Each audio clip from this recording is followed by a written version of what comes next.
Assalamualaikum warahmatullahi wabarakatuh. Perkenalkan, nama saya Husnul Hatimah Ramadhani dengan NIM D1C121014. Di sini saya akan mempresentasikan dari apa yang telah saya pelajari mengenai teknologi hasil tanaman palma untuk atau sebagai syarat pemenuhan tugas ujian akhir semester.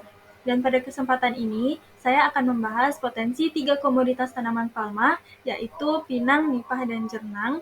Dan ketiga komoditas ini memiliki peran strategis di berbagai sektor, baik pangan maupun non-pangan, serta peluang besar untuk meningkatkan ekonomi lokal dan berkontribusi pada keberlanjutan lingkungan.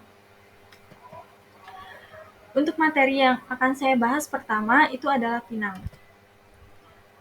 Pinang itu adalah tanaman yang cukup banyak ditemukan di Indonesia dan cukup berlimpah terutama di daerah tropis seperti Sumatera, Kalimantan, Sulawesi, dan juga Papua.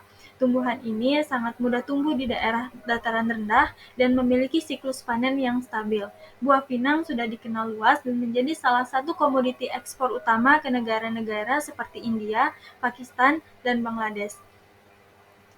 Pinang memiliki senyawa bioaktif yang penting seperti alkaloid, flavonoid, tanin, dan antioksidan. Kandungan arekolin pada pinang sering dimanfaatkan dalam bidang kesehatan, sedangkan tanin dan flavonoid memiliki potensi sebagai bahan antioksidan alami yang dapat digunakan untuk berbagai produk pangan maupun non-pangan. Selanjutnya itu adalah teknologi proses pinang. Pada teknologi proses pinang ini terdapat dua, yang pertama tradisional dan yang kedua itu adalah modern. Untuk teknologi proses pinang tradisional, itu pinang dikeringkan untuk dijual dalam bentuk biji kering, dan yang kedua itu banyak digunakan di India untuk campuran paan atau konsumsi tradisional. Selanjutnya itu adalah teknologi proses modern. Yang pertama adalah ekstraksi aresolin untuk pembuatan obat-obatan seperti antelmintik atau antiparasit. Yang kedua, fermentasi untuk pengolahan menjadi suplemen herbal. Yang ketiga, proses pulverisasi untuk menghasilkan bubuk pinang untuk kosmetik dan bahan pewarna alami. Dan yang terakhir itu adalah ekstraksi minyak pinang yang digunakan dalam kosmetik dan farmasi. Kontribusi komoditi pinang. Pinang atau Areca sativus adalah tanaman tropis yang melimpah di Indonesia, terutama di Sumatera, Kalimantan, Sulawesi, dan juga Papua. Pinang itu mengandung senyawa bioaktif seperti alkaloid, arekolin, tanin, flavonoid, dan antioksidan yang menjadikannya komoditi strategis dengan potensi besar di berbagai industri. Untuk di bidang pangan sendiri, pinang itu dapat dimanfaatkan sebagai bahan untuk pembuatan produk herbal dan minuman kesehatan, karena kandungan antioksidan dan taninnya itu berpotensi digunakan sebagai bahan dalam suplemen herbal untuk meningkatkan daya tahan tubuh. Selain itu, pinang juga sering digunakan dalam ramuan tradisional seperti campuran sirih pinang yang dipercaya membantu menjaga kesehatan mulut dan juga pencernaan. Contoh lain dari komoditi pinang pada bidang pangan, yaitu ekstrak pinang dapat diolah menjadi teh herbal yang memiliki rasa khas dan memberikan manfaat kesehatan seperti meningkatkan metabolisme tubuh dan sebagai imunomodulator. Pada bidang non-pangan, pinang memiliki peran penting dalam industri farmasi, kosmetik, dan juga tekstil. Kandungan arekolin digunakan dalam pembuatan obat antelmintik atau obat cacing dan antiseptik alami. Selain itu, bubuk pinang sering dimanfaatkan dalam industri kosmetik sebagai bahan alami untuk masker wajah, scrub, dan pewarna alami. Dalam industri tekstil, tanin dari pinang digunakan sebagai pewarna alami yang ramah lingkungan, mendukung produksi tekstil yang berkelanjutan. Sebagai contoh, di beberapa negara seperti India, ekstraksi pinang digunakan untuk memberikan warna alami pada kain tradisional. Yang selanjutnya itu adalah nipah. Nipah merupakan salah satu tanaman mangrove yang tersebar luas di kawasan pesisir Indonesia seperti Sumatera, Kalimantan, Sulawesi, dan Papua. Tanaman ini tumbuh subur di ekosistem rawa pasang surut, dan hutan mangrove. Keberadaannya melimpah, tetapi pemanfaatannya masih terbatas, terutama di bidang komersial.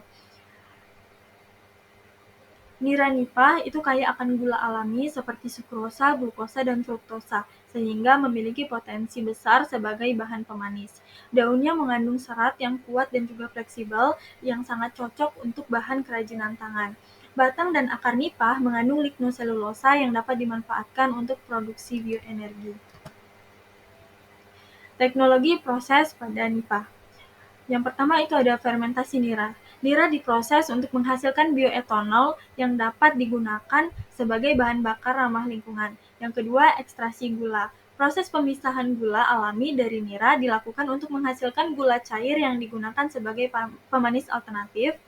Yang ketiga, pengolahan daun. Daun nipah diproses menjadi anyaman untuk kerajinan tangan atau atap tradisional. Yang keempat adalah teknologi gasifikasi. Batang nipah yang mengandung lignoselulosa dapat diubah menjadi energi biomasa melalui proses gasifikasi. Komoditi nipah di bidang pangan, yang pertama itu dapat dijadikan sebagai gula nipah. Gula nipah adalah gula cair yang dihasilkan dari nira nipah, merupakan alternatif pemanis alami yang lebih sehat karena indeks glikemiknya lebih rendah dibandingkan gula pasir.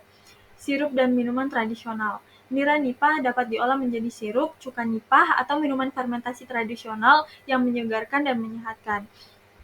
Contoh implementasi lain komoditi nipah ini dalam bidang pangan yaitu produksi gula nipah cair sedang meningkat di Indonesia sebagai alternatif gula pasir, terutama di kalangan pelaku industri makanan sehat. Sirup nipah juga mulai dijual di pasar lokal dan internasional sebagai produk premium. Untuk komoditi nipah di bidang non-pangan, yang pertama itu sebagai bioenergi. Nira nipah dapat difermentasi menjadi bioetanol yang digunakan sebagai bahan bakar terbarukan untuk menggantikan bensin. Yang kedua, industri kertas. Serat daun nipah dapat digunakan sebagai bahan baku kertas ramah lingkungan. Yang ketiga, penyerap limbah. Serbuk dari batang nipah memiliki kemampuan menyerap polutan, sehingga dapat digunakan untuk pengelolaan limbah cair. Contoh implementasi dari komoditi nipah di bidang non-pangan, yaitu pada di daerah pesisir Kalimantan, bioetanol dari nira nipah mulai digunakan sebagai bahan bakar alternatif untuk perahu nelayan. Selain itu, kerajinan tangan dari daun nipah menjadi produk unggulan untuk pariwisata lokal. Yang ketiga adalah jernang. Jernang itu merupakan resin yang dihasilkan dari spesies rotan tertentu seperti Daemonoropes draco yang banyak ditemukan di hutan tropis Sumatera, Kalimantan, dan sebagai wilayah Asia Tenggara. Di Indonesia, komoditi ini masih tergolong hasil hutan, bukan kayu yang belum dimanfaatkan secara optimal, meskipun memiliki nilai ekonomi tinggi. Untuk komposisi dari jernang sendiri, yaitu dracorubin dan dracorhodin, senyawa bioaktif utama yang memberikan warna merah alami pada resin jernang. Yang kedua itu adalah asam benzoat dan fenolik yang memiliki sifat antimikroba dan antioksidan. Yang ketiga, komponen resin alami yang dapat memberikan daya lekat, fleksibilitas, dan ketahanan terhadap panas, menjadikannya cocok untuk aplikasi non-pangan seperti pelapis. Teknologi proses pada jernang yang ini masih terbatas, tetapi beberapa inovasi telah dikembangkan untuk meningkatkan nilai tambahnya. Yang pertama, ekstraksi resin. Resin dikumpulkan dari buah rotan, kemudian diekstraksi menggunakan pelarut alami atau kimia untuk menghasilkan resin murni. Yang kedua, ada purifikasi. Resin mentah dimurnikan untuk memisahkan senyawa aktif seperti dracorubin dan digunakan dalam industri pewarna alami. Yang ketiga, formulasi produk. Resin murni diolah menjadi bahan untuk kosmetik, pelapis furnitur, atau tinta cetak. Komoditi jernang pada bidang pangan yaitu dapat dijadikan sebagai pewarna alami karena kandungan dracorubin dalam jernang ini digunakan sebagai pewarna alami dalam makanan dan minuman. Pewarna ini aman dikonsumsi dan memberikan warna merah yang menarik. Yang kedua, itu aditif pangan. Kandungan fenoliknya dapat berfungsi sebagai pengawet alami dalam produk makanan tertentu, terutama karena sifat antimikrobanya. Contoh implementasi komoditi jenang pada bidang pangan, yaitu minuman herbal tradisional dapat menggunakan ekstrak jenang sebagai pewarna alami sekaligus meningkatkan daya tahan produk karena sifat antimikrobanya. Selanjutnya itu adalah komoditi jenang di bidang non-pangan. Yang pertama itu pada bidang kosmetik. Resin jenang digunakan sebagai pewarna alami untuk lipstik, blush on, dan produk kecantikan lainnya. Kandungan senyawa fenolik juga memberikan efek antioksidan yang baik untuk kulit. Yang kedua, pelapis furnitur dan juga kayu. Jenang sering digunakan sebagai pelapis kayu untuk meningkatkan kilap, melindungi dari serangga, dan menambah estetika furnitur. Yang ketiga, pewarna tinta dan tekstil. Dracorubin digunakan sebagai pewarna alami dalam tinta cetak atau pewarna kain, terutama pada industri tekstil tradisional seperti batik. Contoh implementasi dari komoditi jenang pada bidang non-pangan ini ada di Sumatera, seperti jenang digunakan sebagai pelapis furnitur dan kayu lokal untuk meningkatkan daya tahan dan kilapnya. Selain itu, industri kosmetik mulai memanfaatkan jenang sebagai pewarna alami untuk produk ramah lingkungan.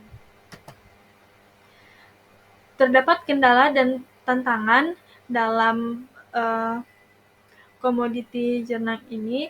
Yang pertama itu ada overeksploitasi, yaitu populasi rotan penghasil jenang itu menurun karena kurangnya pengelolaan yang berkelanjutan.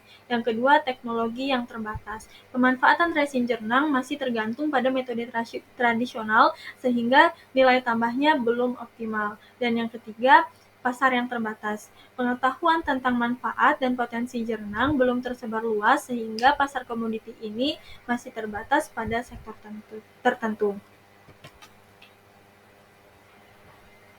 Kesimpulan yang dapat diambil dari pembahasan yang telah dilakukan yaitu ketiga komoditi ini menunjukkan bahwa pengelolaan dan pengolahan yang tepat dapat memberikan manfaat ekonomi, lingkungan, dan sosial.